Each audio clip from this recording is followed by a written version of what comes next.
move this around here so I can face you guys. How's that? Is that better?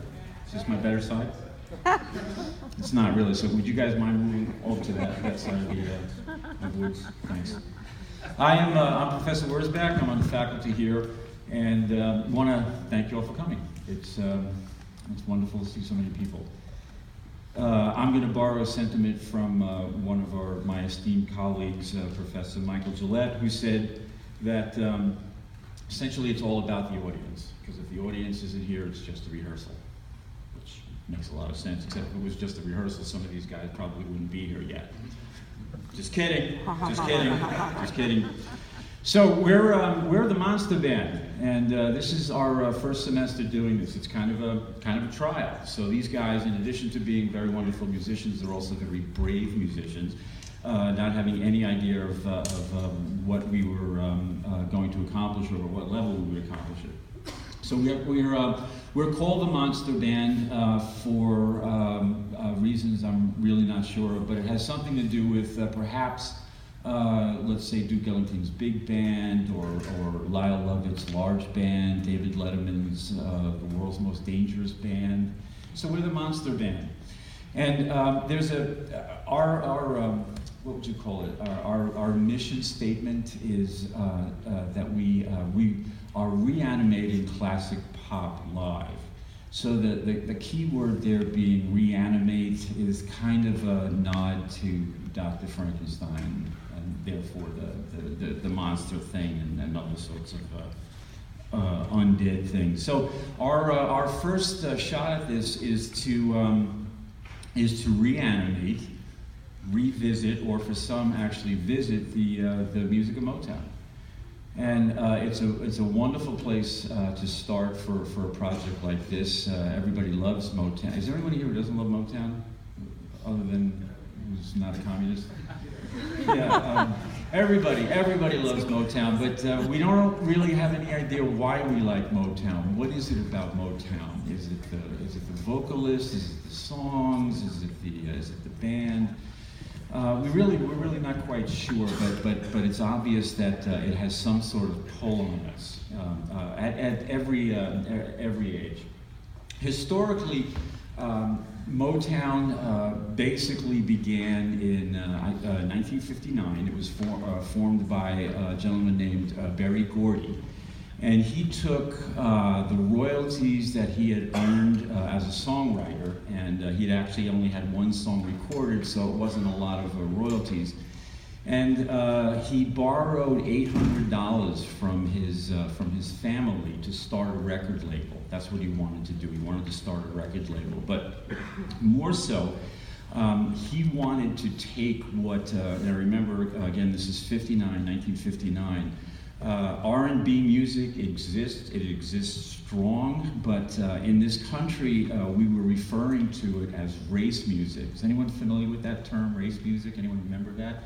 That it was music that was written, performed, and came from the black communities. They had a lot of white audience listeners, but it wasn't enjoying in any way any pop music radio station success. So he wanted to take R&B, rhythm and blues, although it didn't really become rhythm and blues until a couple of years later, but he was taking this race music and he was combining it with pop music elements so as to bridge this gap, to break this barrier down, break this race barrier down. Throughout the early 60s, we know that even beyond the music industry, that was a very volatile time in the country with regard to race relations between blacks and whites. So he was doing a lot more than just expanding the listenership for what was black music. He was actually helping to break down those barriers as well. One thing you'll find in the history of race relationships is that in the entertainment industry and in the sports industry, we're enjoying integration a lot sooner than the rest of the world did. Musicians and athletes appreciate what each other does beyond what the color of their skin was. So he was a pioneer in this, Berry Gordy. But he took this $800 and he bought some recording equipment, he bought some property. He's in the Detroit area, so he took the nickname of Detroit for the company. And it eventually became the Motown industry, the multi-billion-dollar Motown industry, which is probably the greatest return on an investment for $800 in the history of the world.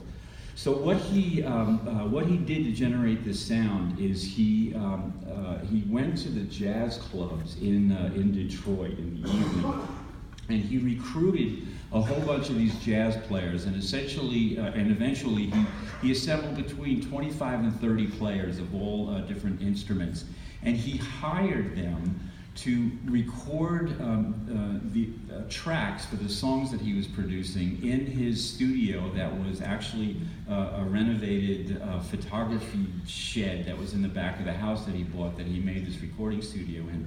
And these guys had no idea what Berry Gordy was talking about. Session players, recording artists, recording musicians just wasn't an occupation then. And the idea of these guys who play jazz at night, sometimes backup soloists, sometimes backup singers and such, to play music in this recording studio and not have a vocalist in the room, but basically have charts, a sketch of how the song's supposed to go. They would count it off, and these guys would play these tracks, not having any idea what eventually the melody was going to be or what the songs were going to be. Some of these guys only heard the work at the same time everyone else did when it finally was released on the radio. And what they did is they developed this sound, this way of working together in such cohesion that they actually generated their own popular name. They were referred to as the Funk Brothers. And today the Funk Brothers is something. It is those guys who played these original sessions back in the 60s. And because they were jazz musicians, they could swing. They knew how to lock into grooves with each other. They listened to each other so that they could step out when it was time to, step back when it was time to. And they just formed this really wonderful, cohesive group of players that generated what was hundreds of top 10 songs that came out of Motown. So the production, it was described, their process was described as KISS. And they referred to it as KISS back then, and KISS has been used in a lot of other musical environments. And what it stands for is keep it simple, stupid. And that the parts that they played were not virtuosic parts. What they played were these really wonderful little things that kind of fit together like a mosaic. And it was our challenge, and the challenge of these musicians was to listen to these recordings, but to listen with a very focused ear and kind of filter through all of the other things that are on the recordings that we all know and love, and just listen to the bass part, just listen to the keyboard part, one of the few keyboard parts, and to learn that, and then play that in ensemble. But the biggest challenge was probably to trust those parts. I think that was the thing that surprised some of us that I had spoken to, is that if your part is to do something like chunk, chunk, chunk, chunk, how does that become, I heard it through the grapevine? Mm-hmm. Well, someone else is doing